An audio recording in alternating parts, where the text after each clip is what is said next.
संयुक्त राष्ट्र सुरक्षा परिषद के मंच पर भारत ने आतंकवाद के मुद्दे पर फिर पाकिस्तान को बेनकाब किया है। आतंक के पनाहगार को दो टूक शब्दों में जवाब देते हुए कहा गया कि एक ऐसा देश जो आतंकवादियों और नागरिकों में अंतर नहीं करता, उसको नागरिक सुरक्षा पर ज्ञान देने का अधिकार नहीं है।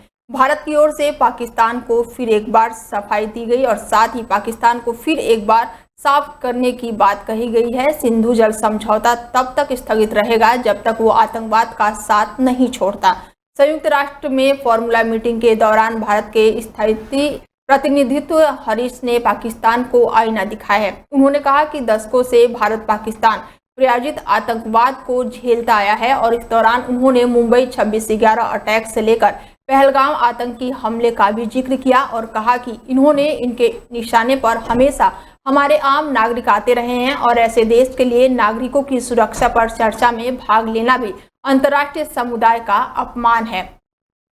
भारतीय प्रतिनिधित्व ने भारत पाकिस्तान के बीच हुए हालिया तनाव को लेकर भी पड़ोसी मुल्क की पोल खोल दी है। उन्होंने बताया कि किस तरह से इस महीने की शुरुआत में जानबूझकर पाकिस्तानी सेना ने हमारे सीमावर्ती गांवों पर गोलीबारी की, जिसमें 20 से अधिक नागरिक मारे गए और 80 से अधिक घायल हो गए।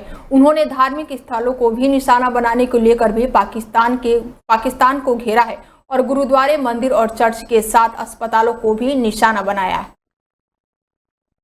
Mr. President, we are constrained to respond to the disinformation being carried out by the delegation of Pakistan with regard to the Indus Water Treaty.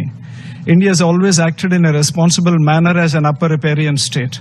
I would like to highlight 4 aspects to expose the disinformation of Pakistan. First, India entered into the Indus Water Treaty 65 years ago in good faith. The preamble of the treaty describes that the treaty was concluded in a spirit of goodwill and friendship. Mr. President, we are constrained to respond to the disinformation being carried out by the delegation of Pakistan with regard to the Indus Water Treaty. India has always acted in a responsible manner as an upper riparian state. I would like to highlight 4 aspects to expose the disinformation of Pakistan. First, India entered into the Indus Water Treaty 65 years ago in good faith. The preamble of the treaty describes that the treaty was concluded in a spirit of goodwill and friendship. Mr. President, Delhi के industrial area Bawana के sector 2 में एक factory में भीषण आग लगी। आग बुझाने के लिए मौके पर दमकल की 17 गाड़ियां मौजूद हैं। आग इतनी भयंकर थी कि कुछ धमाकों की वजह से इमारत ढह गई। आग पर काबू पाने का काम लगातार जारी है। अभी तक किसी के हताहत होने की कोई भी खबर सामने नहीं आई है। आग लगने के कारणों का भी अभी पता नहीं चल पाया है। दमकल कर्मी आग बुझाने के काम में जुटे हुए हैं। फिलहाल इलाके के लोगों में दहशत का माहौल है। मौके पर पुलिसकर्मी भी मौजूद हैं। दिल्ली फायर सेवा विभाग और थाना पुलिस की शुरुआती जांच में आग लगने के मूल कारणों का पता नहीं चल सका है।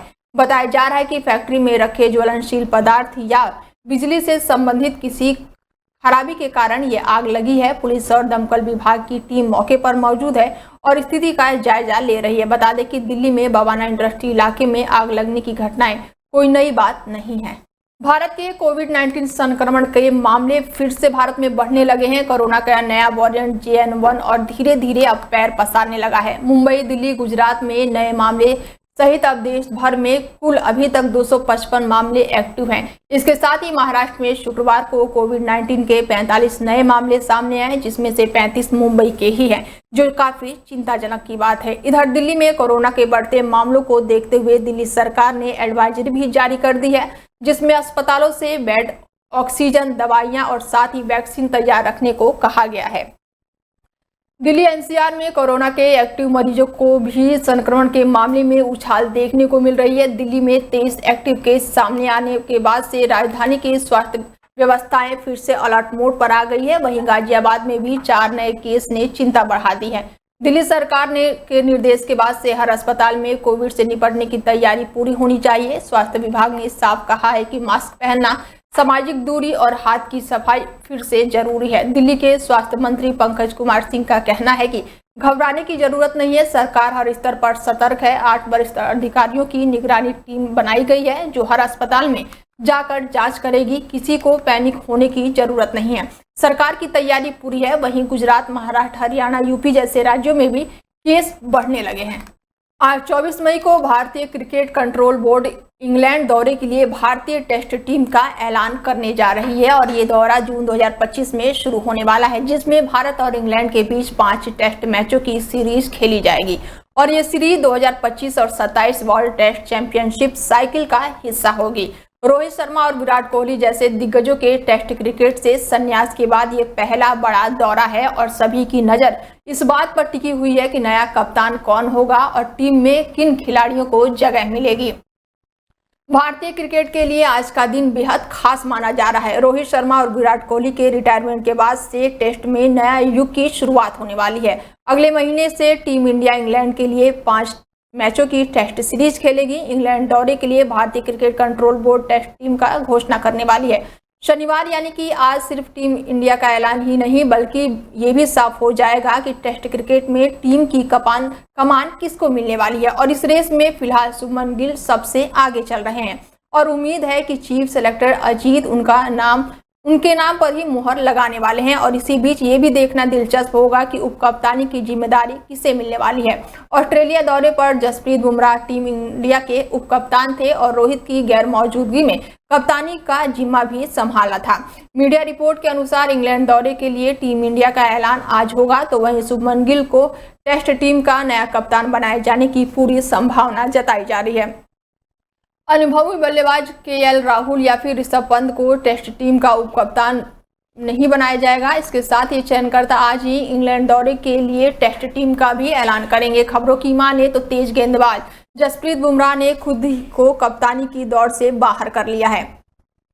बुमराह ने चयनकर्ताओं को बता दिया है कि उन्हें उपकप्तान बनने में कोई भी दिलचस्पी नहीं है क्योंकि वो इंग्लैंड में सभी 5 टेस्ट मैच नहीं खेल पाएंगे। रोहित शर्मा और विराट कोहली की सुपरस्टार जोड़ी के टेस्ट से संन्यास लेने के बाद ये भारत की पहली टेस्ट सीरीज होगी। टीम सिलेक्शन मीडिया मीटिंग के बाद से चीफ सेलेक्टर प्रेस कॉन्फ्रेंस के जरिए कप्तान और टेस्ट स्क्वाड का ऐलान करेंगे। राहुल गांधी जम्मू कश्मीर के पुंछ में पहुंच चुके हैं, जहां वो पाकिस्तानी गोलीबारी में मारे गए लोगों के परिजनों से मुलाकात करेंगे। 22 अप्रैल को पहलगाम में हुए आतंकी हमले के बाद से राहुल का ये दूसरा दौरा है।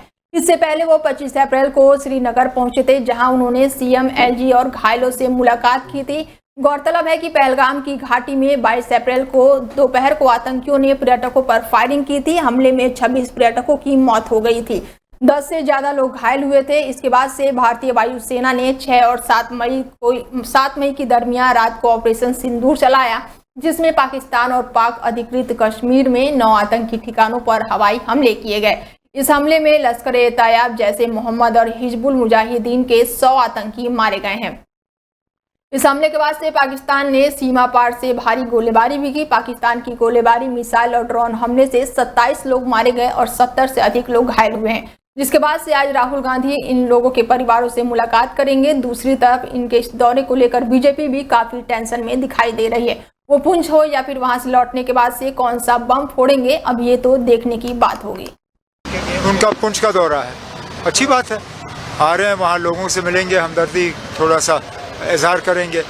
मैं बिलखसूस तृणमूल कांग्रेस का शुक्रगुजार हूँ कि सबसे पहले शुरुआत उन्होंने की।